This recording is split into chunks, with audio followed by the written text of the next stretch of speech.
Hello दोस्तों, कैसे हैं आप सभी लोग? मैं आशा करता हूँ आप सभी लोग अच्छे होंगे। तो आज की इस वीडियो में हम आपके लिए फिर से लेकर आ चुके हैं जनरल नॉलेज के टॉप 30 बेहद इंपॉर्टेंट प्रश्न। मेरा कुछ दिनों से दोस्तों एग्जाम चल रहा था, इसीलिए मैं यह जीके का वीडियो जो है नहीं डाला, ठीक है? तो चलिए फिर से शुरू करते हैं। पहला प्रश्न है कि अजंता गुफाएं किस धर्म से संबंधित है? तो इसका जो बिल्कुल सही आंसर हो जाएगा वो हो जाएगा दोस्तों हमारा सी यानी कि बौद्ध धर्म से, ठीक है? इसके बाद देखते हैं हमारा अगला प्रश्न। अगला प्रश्न है कि भारतीय संविधान में कुल कितनी अनुसूचियाँ हैं? तो इसका जो बिल्कुल सही आंसर हो जाएगा वो हो जाएगा दोस्तों हमारा सी यानी कि कुल 12 अनुसूचियाँ हैं, ठीक है? इसके बाद देखते हैं हमारा अगला प्रश्न। अगला प्रश्न है मानव शरीर में लाल रक्त कणिकाओं का जीवन काल कितना होता है? तो इसका जो बिल्कुल सही आंसर हो जाएगा वो हो जाएगा दोस्तों हमारा सी यानी कि 120 दिन का, ठीक है?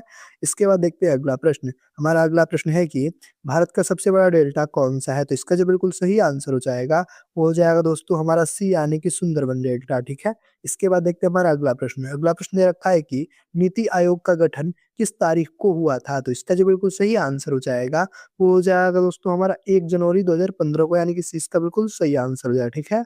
इसके बाद देखते हैं अगला प्रश्न। हमारा अगला प्रश्न है अर्थशास्त्र ग्रंथ के लेखक कौन थे? तो इसका जो बिल्कुल सही आंसर हो जाएगा वो हो जाएगा दोस्तों हमारा कौटिल्य, यानी कि बी इसका बिल्कुल सही आंसर हो जाएगा, ठीक है? इसके बाद देखते हैं हमारा अगला प्रश्न। अगला प्रश्न दे रखा है कि भारत का पहला परमाणु रिएक्टर कौन-सा था? तो इसका जो बिल्कुल सही आंसर हो जाएगा वो हो जाएगा दोस्तों हमारा अप्सरा, यानी कि बी इसका बिल्कुल सही आंसर हो जाएगा, ठीक है? इसके बाद हमारा अगला प्रश्न है कि लोक अदालत किस अनुच्छेद से संबंधित है? तो इसका जो बिल्कुल सही आंसर हो जाएगा, वो हो जाएगा दोस्तों हमारा अनुच्छेद 39 ए से, ठीक है? इसके बाद देखते हैं अगला प्रश्न। हमारा अगला प्रश्न है कि भारत में सबसे अधिक बॉक्साइट किस राज्य में पाया जाता है? तो इसका जो बिल्कुल सही आंसर हो जाएगा, वो हो जाएगा दोस्तों हमारा ओडिशा, यानी कि 20 का बिल्कुल सही आंसर हो जाएगा, ठीक है? इसके बाद देखते हैं अगला प्रश्न। हमारा अगला प्रश्न है कि भारतीय अंतरिक्ष अनुसंधान संगठन इसरो की स्थापना कब हुई? तो इसका जो बिल्कुल सही आंसर हो जाएगा, वो हो जाएगा दोस्तों हमारा 1969, यानी कि सी इसका बिल्कुल सही आंसर हो जाएगा, ठीक है? इसके बाद देखते हैं अगला प्रश्न। अगला प्रश्न है कि चंद्रगुप्त मौर्य के गुरु कौन थे? तो इसका जो बिल्कुल सही आंसर हो जाएगा, वो हो जाएगा दोस्तों हमारा चाणक्य, यानी कि 20 का बिल्कुल सही आंसर हो जाएगा, ठीक है?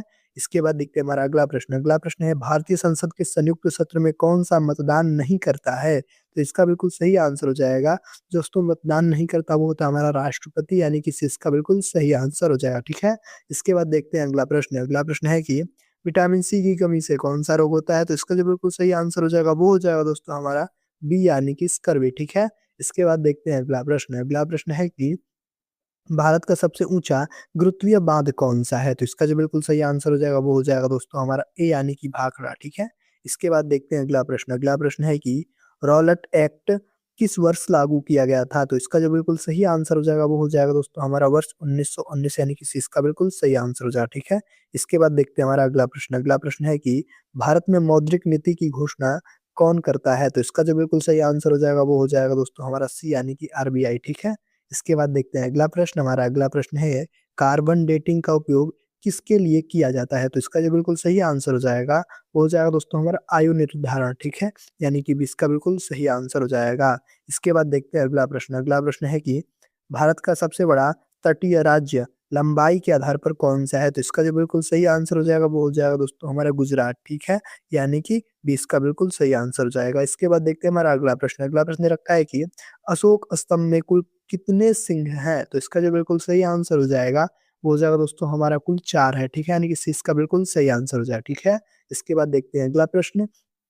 अगला प्रश्न है राष्ट्रीय आय में कौन-सा कार्य शामिल नहीं होता? तो इसका जो बिल्कुल सही आंसर हो जाएगा, वो हो जाएगा दोस्तों हमारा यहाँ पे डी, यानी कि गृहिणी, यानी कि डी इसका बिल्कुल सही आंसर हो जाएगा, ठीक है? इसके बाद देखते हैं अगला प्रश्न। हमारा अगला प्रश्न है भारत का पहला ऑनलाइन बैंक कौन-सा था? तो इसका जो बिल्कुल सही आंसर हो जाएगा, वो हो जाएगा दोस्तों हमारा बी, यानी कि आईसीआईसीआई, ठीक है? यानी कि 20 का बिल्कुल सही आंसर हो जाएगा। इसके बाद अगला प्रश्न दे रखा है कि सांभर झील किस राज्य में स्थित है? तो इसका जो बिल्कुल सही आंसर हो जाएगा, वो हो जाएगा दोस्तों हमारा राजस्थान, यानी कि सी इसका बिल्कुल सही आंसर हो जाएगा। इसके बाद अगला प्रश्न देखते हैं। अगला प्रश्न है भारतीय संविधान में समवर्ती सूची में कितने विषय हैं? तो इसका जो बिल्कुल सही आंसर हो जाएगा, वो हो जाएगा हमारा सी, यानी कि कुल 52, ठीक है? इसके बाद देखते हैं अगला प्रश्न। हमारा अगला प्रश्न है मानव शरीर में सबसे छोटी हड्डी कहाँ पाई जाती है? तो इसका बिल्कुल जो सही आंसर हो जाएगा, वो हो जाएगा दोस्तों हमारा कान में, यानी कि सी इसका बिल्कुल सही आंसर हो जाएगा, ठीक है? इसके बाद देखते हैं अगला प्रश्न। अगला प्रश्न है डांडिया नृत्य किस राज्य से संबंधित है? तो इसका जो बिल्कुल सही आंसर हो जाएगा, वो हो जाएगा हमारा गुजरात से, ठीक है? यानी कि 20 का बिल्कुल सही आंसर हो जाएगा, ठीक है? इसके बाद देखते हैं अगला प्रश्न। अगला प्रश्न है कि भारत में हरित क्रांति का प्रारंभ किस दशक में हुआ? तो इसका जो बिल्कुल सही आंसर हो जाएगा वो हो जाएगा 1960 में, ठीक है? यानी कि 20 का बिल्कुल सही आंसर हो जाएगा। इसके बाद देखते हैं अगला प्रश्न हमारा। अगला प्रश्न है कि भारतीय नौसेना दिवस कब मनाया जाता है? तो इसका बिल्कुल सही आंसर हो जाएगा वो हो जाएगा दोस्तों हमारा 4 दिसंबर को, यानी कि ए इसका बिल्कुल सही आंसर हो जाएगा, ठीक है? इसके बाद अगला प्रश्न है कि भारत का सबसे पुराना तेल क्षेत्र कौन-सा है? तो इसका जो बिल्कुल सही आंसर हो जाएगा दोस्तों वो हो जाएगा हमारा सी, यानी कि असम, ठीक है?